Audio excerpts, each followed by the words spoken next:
Hello everyone, it's Kari, and a few days ago I posted a video using this Best Witches stamp set. This is actually the fall sampler from scrapbook.com, but I did a card using that sentiment and I promised that I had another idea. So today I'm going to share my other idea. Actually, I have two cards to share using that same Best Witches stamp. And so I'm going to start with this bold striped stencil. And I'm going to just tape it on and quickly ink on some of this beautiful autumn leaves ink. It's a really pretty orange color. I'm just going to use this stencil brush to ink it on real quick. I really love using stencil brushes with the stencils because it's so fast. So there's some beautiful orange stripes, and now I'm just going to slide that stripe stencil down to cover the orange that we just did, and I'm going to ink on some black soot, distress ink. Now I didn't have a stencil brush for black, so I'm just using one of these makeup brushes, and I'm just real quickly inking on the black. And it's not going to be perfect, but this card is kind of a little bit of a spooky Halloween card, or as spooky as I get, I guess, for Halloween. But there you go. So just some quick inking for this background. Now I'm going to take some of these Gonzai Tombi watercolors, and I've inked up the black. I really love these watercolors because they are a little more opaque than most watercolors, which I think is beautiful, but you could still water them down and make them more translucent. So I just added some of that black to an acrylic block and used a small paintbrush to kind of splatter that on to the background.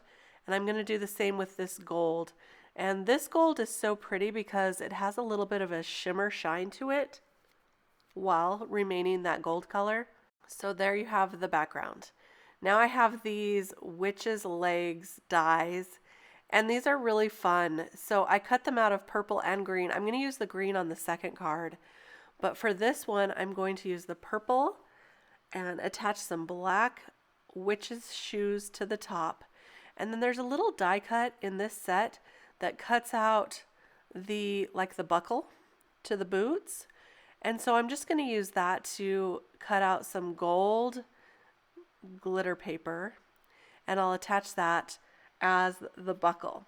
Now I die cut these same witch's legs with some black cardstock, and this is what I'm going to use to cut apart to add the stripes to her, kind of like her tights, I guess is what you'd call it, or her legs. And so it's really easy to do when you die cut it with a different color, and then just cut those out and then just attach them with a little bit of glue. So I just did this really quickly. I kept them in line so that I could use those other black stripes on the green witch's legs. So it made it really quick and easy to make two of these cards. And these are so fun. And they're large enough to fit the whole of an A2 size card. So I really liked that. I'm just going to ink up the sides of this with some more of that black soot ink, and it gives it more of a foggy Halloween look. It's really easy and simple to do. I'm just using a really light hand here with these makeup brushes. I didn't want to get any dark spots, but in the corners I inked them up just a little bit more so the corners would be a little darker. So there you have our first card. I heat embossed that Best Witches with some gold embossing powder, and I attached those legs to some cardstock. Actually, that is not cardstock. That's chipboard to give it some more stability and also some dimension. But I am going to pop this up with some 3M foam tape because that will even make it pop up off the card even more. I will glue down the bottom, so the bottom part of the witch's legs, so that it goes beneath the Best Witches, and then the feet will actually pop out. So fun. These witch sentiments just crack me up. I think I already know who I'm going to send this to.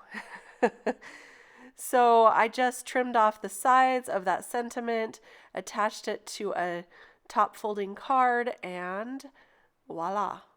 A very quick and easy Halloween card. For my second one, I simply made the witch's legs look like it was coming out of a witch's brew, cauldron type of scenario. And like, what is a witch's brew made of anyway? So I'm just finishing up this card. I'll show you the pictures from the next card. I'm not going to show you how I put it together because it's much the same. I just added some clouds as the witch's brew on the bottom and a few of the bats that also came in that die set. So fun. I also added some of those clear droplets and I inked the background with some greens. And there you have it, 2 Best Witches cards for Halloween. I hope you enjoyed this quick video today. If you liked it, give me a thumbs up. And I hope you will consider subscribing to my channel if you're not already. I'd love to see you again.